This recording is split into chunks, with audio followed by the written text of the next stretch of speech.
Malam hari di wilayah perbatasan Amerika-Meksiko, terlihat para polisi sedang menyergap rombongan imigran gelap yang mencoba menerobos masuk jalur perbatasan negara tanpa izin. Saat proses penangkapan, ada seorang pria berhasil kabur. Polisi lalu mengejarnya hingga ke tepi jurang. Karena merasa tak ada jalan lain lagi, pria itu pun memutuskan untuk meledakkan diri. Sementara di sisi lain juga sedang terjadi teror bom bunuh diri dalam suatu supermarket kota Kansas, Amerika oleh sekelompok pria tak dikenal.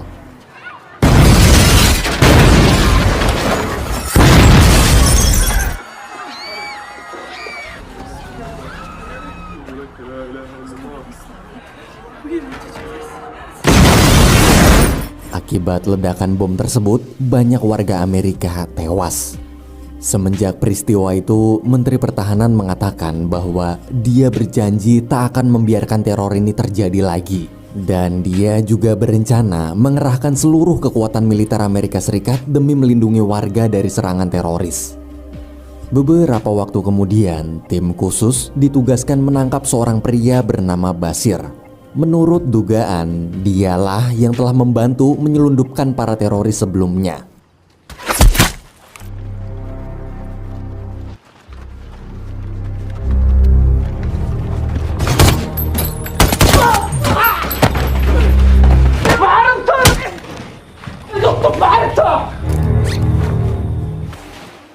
Esok hari, Matt menginterogasi Bashir. Dari hasil penyelidikan, para teroris sebelumnya itu berasal dari negara Yaman. Mereka berhasil masuk ke Amerika melalui jalur perbatasan Amerika-Meksiko. Bashir diduga membantu menyelundupkan para teroris lewat jalur laut. Matt di situ memaksa Bashir memberitahu siapa dalang yang membayarnya untuk melakukan pekerjaan ini. Sambil mengancam bila masih tak mau buka mulut juga, maka Matt akan membunuh seluruh keluarga Bashir. Mendengar ancaman tersebut, Bashir akhirnya mau buka mulut. Selesai interogasi, Matt melapor pada atasannya. Dari hasil interogasi, ternyata dalang di balik ini semua adalah pemimpin kartel narkoba terbesar di Meksiko, bernama Carlos Reyes.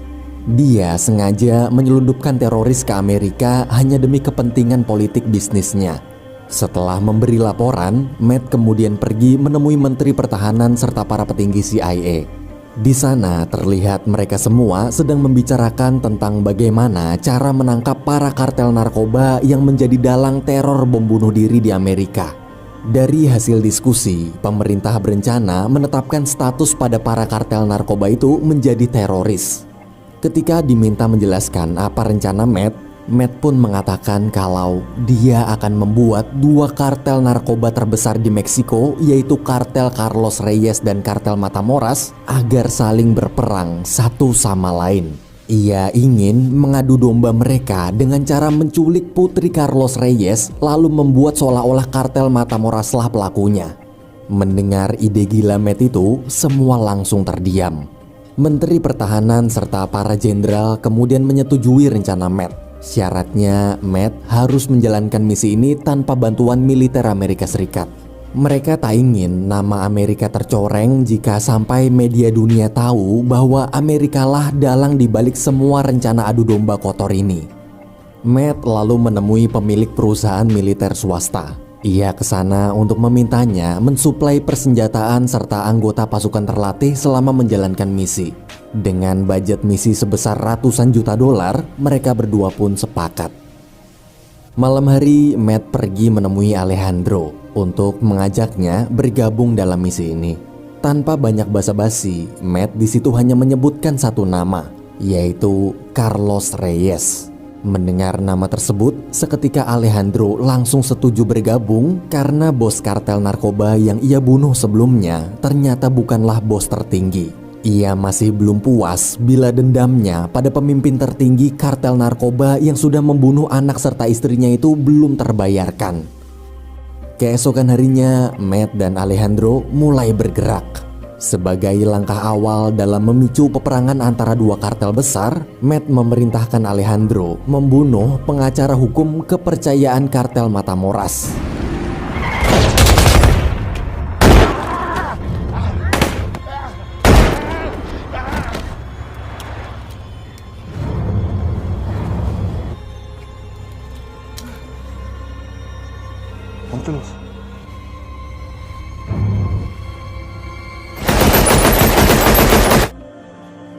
Matt lalu menjalankan rencana berikutnya. Kali ini dia akan menculik putri Carlos Reyes yang bernama Isabel Reyes waktu pulang sekolah. Setelah memantau cukup lama, Isabel pun muncul.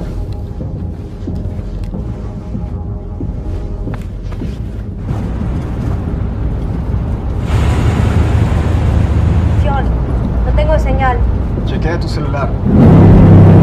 Más rápido.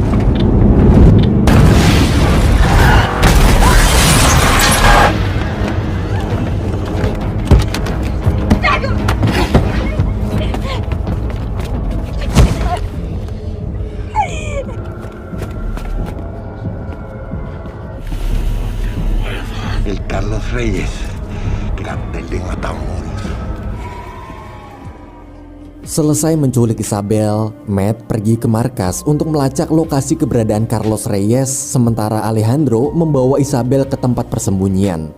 Di sana, Alejandro dan pihak kepolisian bekerja sama berpura-pura menjadi polisi Amerika yang ingin menyelamatkan Isabel dari penculikan, agar Isabel tak menyadari rencana ini.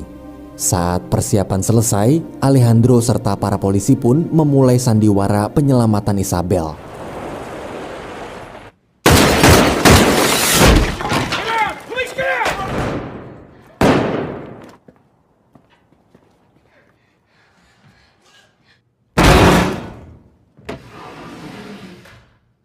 Are we clear? Let's go.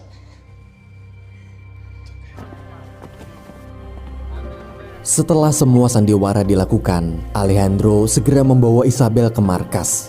Ketika sampai, Alejandro berusaha meyakinkan bahwa Isabel kini telah berada di tempat aman sambil berjanji akan memulangkan Isabel kembali ke keluarganya nanti. Mendengar ucapan Alejandro itu, Isabel mulai percaya dan menganggap Alejandro adalah orang baik. Esok hari, Matt bersama Alejandro pergi menemui teman lamanya bernama Rafael. Mereka membicarakan tentang rencana lokasi tempat Isabel dipindahkan nanti. Mereka berencana menempatkan Isabel ke wilayah kartel Matamoras untuk memicu peperangan antar dua kartel. Dalam perjalanan, Matt dan Alejandro tak sengaja menabrak seorang bocah yang tiba-tiba muncul. Bocah itu bernama Miguel. Ia merupakan salah satu anak buah Matamoras. Bukannya minta maaf, tuh bocah malah marah-marah. Ketika sirine mobil dibunyikan, barulah Miguel sadar kalau mereka bertiga polisi. Tak lama kemudian, Miguel bersama sepupunya pergi menemui seseorang bernama Galo. Galo ini adalah tangan kanan Matamoras. Ia bertugas mengirim imigran-imigran gelap ke Amerika. Miguel nantinya diberi tugas untuk menjadi pemandu para imigran gelap melewati jalur perbatasan menuju Amerika. Galo juga menjanjikan Miguel bayaran mahal jika dia berhasil mengirim rombongan imigran gelap melewati perbatasan. Mendengar tawaran tersebut, Miguel pun setuju. Keesokan harinya, Matt dan timnya dikawal oleh kepolisian federal Meksiko dalam misi memindahkan Isabel ke wilayah Matamoras. Ketegangan mulai terjadi saat tim Matt melewati jalan berdebu. Ketika mereka semua kesulitan melihat sekeliling, tiba-tiba tim pemantau satelit memberitahu bahwa ada tank mendekat dari arah kanan.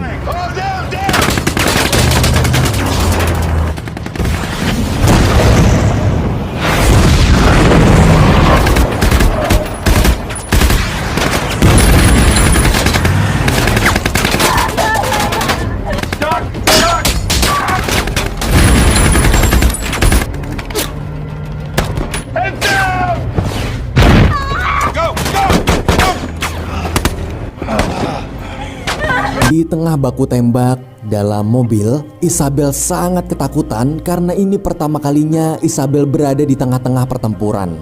Saking paniknya, bukannya tetap sembunyi di dalam mobil, Isabel malah keluar. Ceasefire! Easy guys, easy. Por favor, denos ayuda.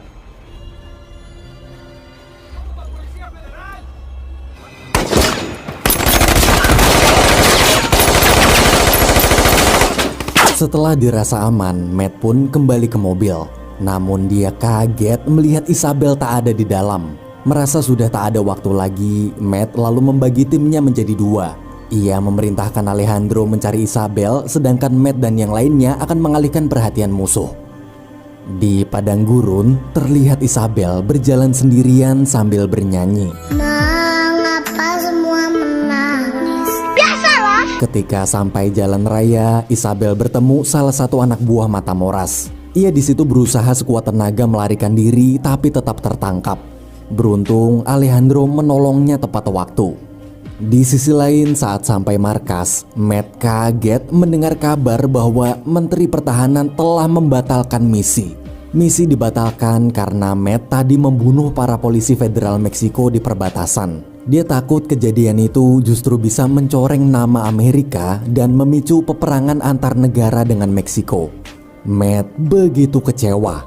Ia berusaha menjelaskan kalau dia terpaksa membunuh mereka hanya untuk membela diri karena para polisi Meksiko itu menembakinya.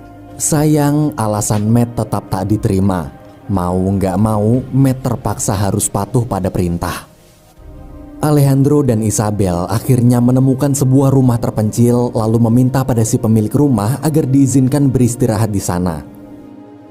Sorenya, Matt menelpon.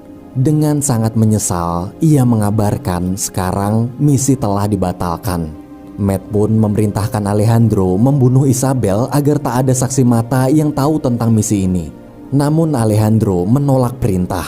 Ia malah mengatakan kalau dia akan tetap mengantar Isabel melewati perbatasan walaupun tanpa bantuan Matt.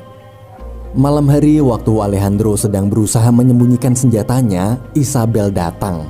Isabel memberitahu dulu dia pernah melihat file foto-foto milik ayahnya tentang pembunuhan keluarga Alejandro. Setelah didesak terus-menerus, Alejandro akhirnya menceritakan bahwa dialah penculik Isabel sebenarnya. Alejandro melakukan semua ini agar bisa bertemu Carlos Reyes. Mendengar cerita barusan, Isabel terkejut tapi dia sadar cepat atau lambat pasti ada seseorang yang akan membunuh ayahnya. Alejandro kemudian memintanya memotong rambut, mengganti nama agar tak ada satupun orang mengenali Isabel saat melewati perbatasan, serta berpura-pura mengarang cerita kalau dia membayar Alejandro untuk mengantarkannya pulang. Alejandro juga memasang alat pelacak di sepatu Isabel bila nanti mereka berdua terpisah. Sedangkan di markas CIA, Matt menemukan sinyal GPS dari sepatu Isabel. Matt sadar Alejandro pasti punya alasan tersendiri kenapa dia masih bersikeras memulangkan Isabel. Namun perintah tetaplah perintah. Matt tak mungkin menentang perintah sang atasan, ia akan tetap membunuh Isabel. Di sisi lain, ketika Alejandro dan Isabel sampai di terminal bus tempat Gallo berada, Alejandro lalu diharuskan membayar agar bisa melewati perbatasan. Saat menunggu bis, ternyata Miguel juga ada di sana. Miguel ingat dulu dia pernah bertemu Alejandro yang nyaris menabraknya mengendarai mobil polisi. Ia kemudian melapor pada sepupunya bahwa Alejandro adalah polisi Amerika. Mendengar itu, mereka pun segera menyusun rencana menangkap Alejandro. Waktu berangkat, di tengah jalan bis berhenti. Para anak buah Gallo mendadak langsung menodongkan pistol pada Alejandro. Setelah semua penumpang pergi, Gallo sadar anak di sebelah Alejandro adalah Isabel, anak dari Carlos Reyes. Gallo di situ bingung kenapa polisi Amerika menculik anak pemimpin kartel narkoba terbesar di Meksiko. Walaupun Alejandro sudah menjelaskan kalau dia cuma orang suruhan untuk mengawal Isabel pulang, tapi Gallo tak percaya. Ia pun menyerang Alejandro, kemudian membawanya ke suatu tempat. Gallo lalu memerintahkan Miguel membunuh Alejandro sebagai tanda kesetiaannya.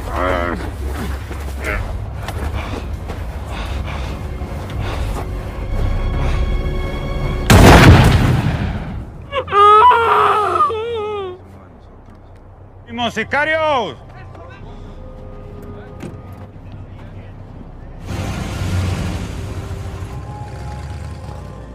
Dari helikopter, Matt menyaksikan pembunuhan Alejandro lewat satelit.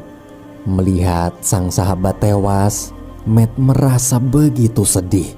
Dengan penuh amarah, ia memerintahkan timnya untuk membantai seluruh anak buah Gallo tanpa menyisakan satu orang pun.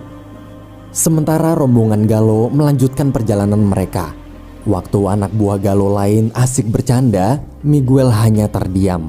Ia berpikir mungkin suatu saat nanti dia akan dibuang bila sudah tak berguna lagi.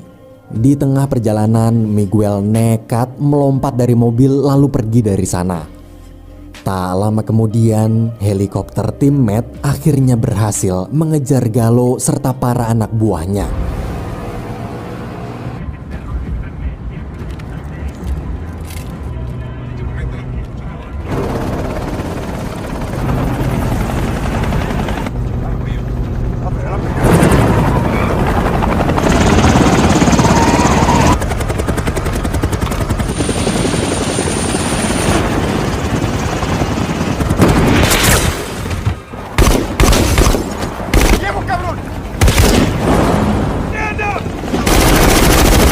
Dalam waktu singkat, Matt membantai mereka semua tanpa ampun.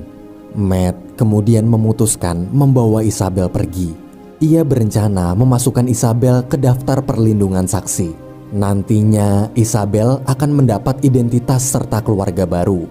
Meski rekan-rekannya melarang, namun Matt yakin bahwa inilah yang Alejandro inginkan. Di sisi lain, Alejandro ternyata belum meninggal. Setelah berhasil melepas tali pengikat di tangannya, ia pun bergegas mengejar Gallo. Ketika berhasil menemukan mobil Gallo, dia terkejut melihat Gallo dan seluruh anak buahnya telah tewas.